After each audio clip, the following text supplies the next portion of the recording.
Hi everyone, welcome and thank you for joining us for today's webinar, where we'll be looking at findings from Sonicwall's 2023 Cyber Threat Report, which charts cybercrime's shifting front lines. I'll shortly be handing over to Sonicwall's Matt Logan. This webinar will be recorded, just for your information.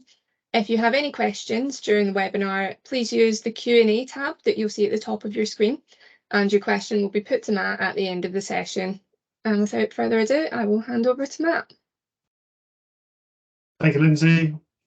Good afternoon, everybody. Just bear with me a second whilst I get the presentation going.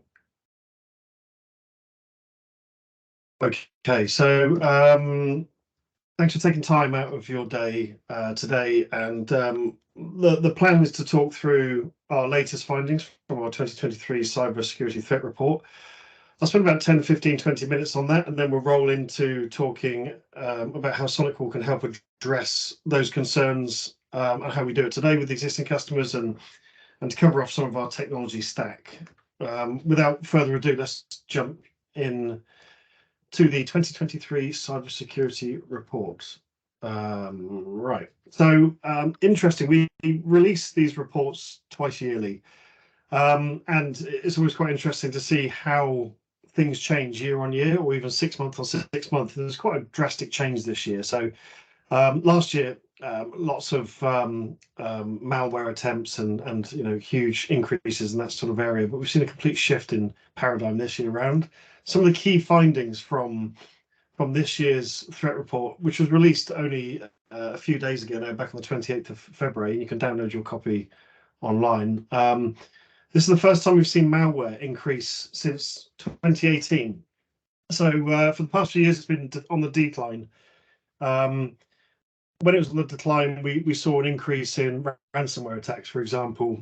So the adversaries out there are certainly changing their stance and their attack capabilities based on the market. And we think because of ransomware, because there's been a global lockdown on the payment of ransomware fines and things like that, the adversaries have realized that actually let's try and do something else, not necessarily hold people for ransom, whether that's what you term these days as single extortion, double extortion, triple extortion.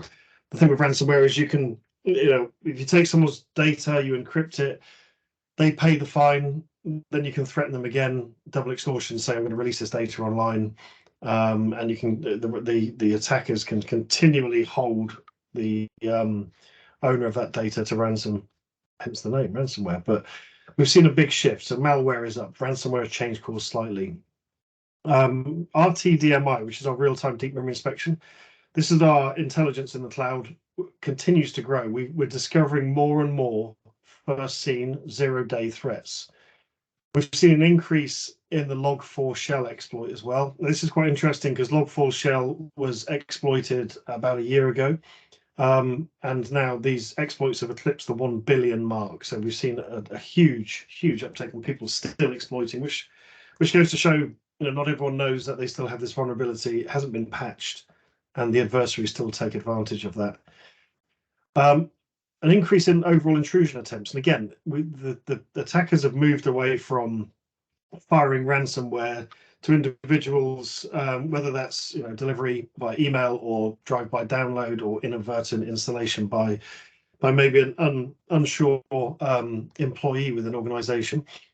Because that's changed, the attackers are looking again for different ways in. So they're now trying to attempt to brute force their way into organizations. Cryptojacking, huge spike in cryptojacking as well. And I'll go through the numbers in a minute. Cryptojacking is using other people's assets to crypto mine. So again, an adversary will hijack machines, whether that's within an organization or let's say somebody's cloud is not secure and there's compute power in the cloud. If the adversary can get hold of that infrastructure, they can use that then to mine crypto coins. So huge breakthrough in cryptojacking. IoT malware as well has doubled. This is quite significant as well. If we think about the IoT landscape these days, you can buy fridge freezers, toasters, kettles that have intelligence built in. Organizations really need to focus in on how they can prevent adversaries taking advantage. Not that you need to worry about anyone hacking your toaster, You know, what are they going to do? Turn your toast from a shade of brown to a shade of black? But certainly, when you're looking at external facing systems such as web front ends, gateways, these also are classed as IoT devices. If the adversary can get in, then they're going to take a foothold and a stronghold. It allows them then to advance into organizations or jump out to other areas. Phishing has switched as well. We've seen a slight change there.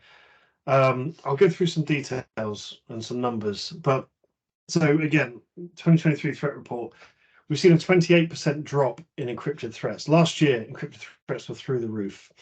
Encrypted threats being malicious malware payloads being delivered in an encrypted format that will bypass typical security products, older generation firewalls, etc., because the payload's encrypted. And once they gain a foothold, then obviously the attacker's in your organization. Nowadays, with deep packet inspection, SSL decryption, we have the ability to look within encrypted payloads to determine whether they're malicious or not. And with this DPI SSL and TLS 1.3 encryption levels, we've seen a decrease in these encrypted threats. Ransomware has slightly dropped as well. As I said, 21% less. I mentioned before, we're still trying to work out why. We're crunching the numbers, but we think it's because of this global stance on the payment of ransomware fines, organizations clubbing together, new rules and regulations, say for the financial industries in different countries, has sort of led to this drop. Malware attacks are up. Last year it was about 5.4 billion. We're now at 5.5 billion, so it's up 2%. Intrusion attempts up 19%, cryptojacking 43%, and IoT malware whopping 87% increase. And we're talking, millions of attacks.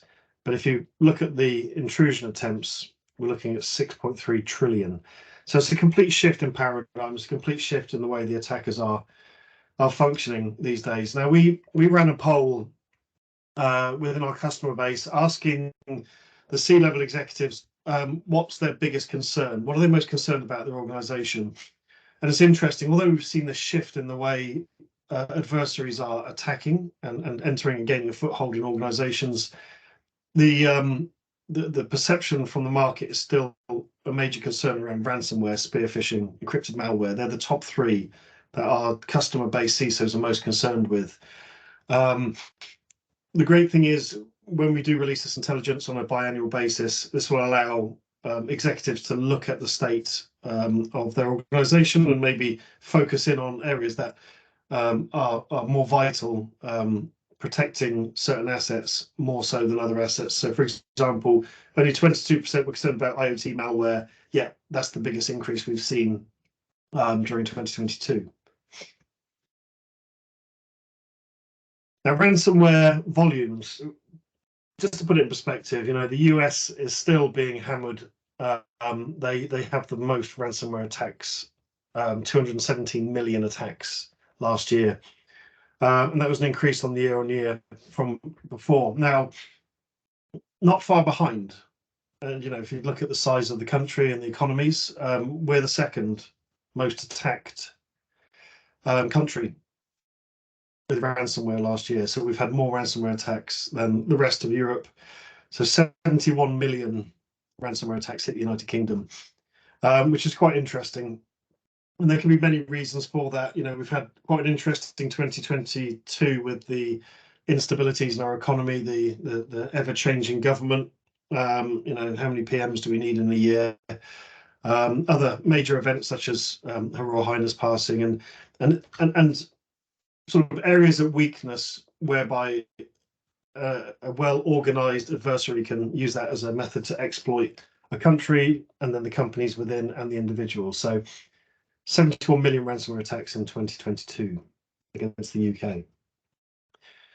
Now, interestingly, if we take a typical bit of ransomware or typical bit of malware, the attackers they're very intelligent and very organized. However, when it comes to the creation of this malicious code, they're not that unique. They tend to recycle a lot of malware, recycle a lot of code, and use what's out there. So it's very much a common thing for them to go and grab something that's worked before and start firing that out to organizations to try and gain a foothold. It's quite rare to see never seen before malware, although that tide is changing. If we look at the numbers here, 465,000 never seen before pieces of malware. So that's just over 1,200 a day, fresh, brand new variants of malware. That means the adversaries are realizing that the traditional methods of reuse, recycle are okay to a certain extent, but certainly the benefits of them creating new unseen pieces of malware are huge, because if people don't have the intelligence that we have and we use within our real-time deep mirror inspection, the chances are, if it's a zero-day malware and your antivirus software or your gateways or whatever it may be that you're relying on a sort of an older generation of technology, they are not likely to find these zero-day, never seen before variants. So it continues to grow. The adversaries are continuing to play and to build new pieces of malware. Malware in the UK. So this chart here trends how many million pieces of malware were seen per month within the UK. The squiggly line sort of trends. It's almost like a prediction rain. It's like predicting the rainfall. We can see an increase towards the end of the year. But if we focus on the orange bars at the bottom, November was a huge month in malware for the United Kingdom. 81 million pieces of malware detected. And again, these aren't necessarily zero-day. Obviously, they're known entities of malware. But if again, you can sort of track these trends to how our government was changing, how people were acting at those times, austerity measures, etc. There's a whole reason raft of why people send malware and why they want to attack the country and organizations. But what we're seeing here is a negative 13% year-on-year change. So actually, despite these numbers, malware is trending downwards in the UK. Still a huge volume of malware to look at that's being sent and hit against organizations. Cryptojacking as well, to focus on this. So again, the compromising of machines to then use the computational power to mine crypto coins, an increase of 43%. This is a global. This is not just UK. So this is now back to the global stance, but a huge increase in crypto mining. So again, if a adversary has the ability to get into your organization or to attack laptops, desktops, even so, mobiles, handheld devices, if your cloud access is not secured enough, if somebody can get in and they gain a foothold, it doesn't take long for them to gain a foothold. They can certainly then use the machine to mine coins. So a 43% year-on-year increase. IoT malware jumped hugely as the first time it's broken through the 100 million marker. It sets a new record. A huge amount of IoT malware. Again, the IoT market is hugely increasing. And concerningly, even if you look at smart cars, you can class those as IoT.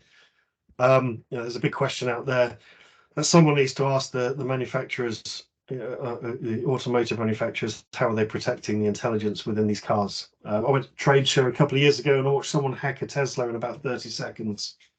So there are, obviously concerns around that, but this increase shows us that adversaries are more focused on the IoT market, whether we're talking hacking cameras, CCTV, accessing systems, automotive systems, protection systems. There's a whole discussion point here to be had at some point. That was a very quick snippet. The report is available to download. It's a 60-page report. There's a great level of detail, and I would certainly recommend you getting a copy of it and just looking at the trends in more depth. But I wanted to give you a very quick sort of high-level view of that report. Now, the way we gather this information, just to set the scene, as an organization, Sonicwall have over 1.1 million sensors deployed globally, and those sensors are active on the internet. and they are constantly watching, learning, tracking. Now, whether this is through existing customers or our own sort of sensor net, we are able to gather threat information. We're able to gather 0-day threat information as well. We analyze over 140,000 malware samples daily through these 1.1 million sensors. So whether this is your customers' information flowing through the network through our real-time detection capability, we can process that information, look for malicious code.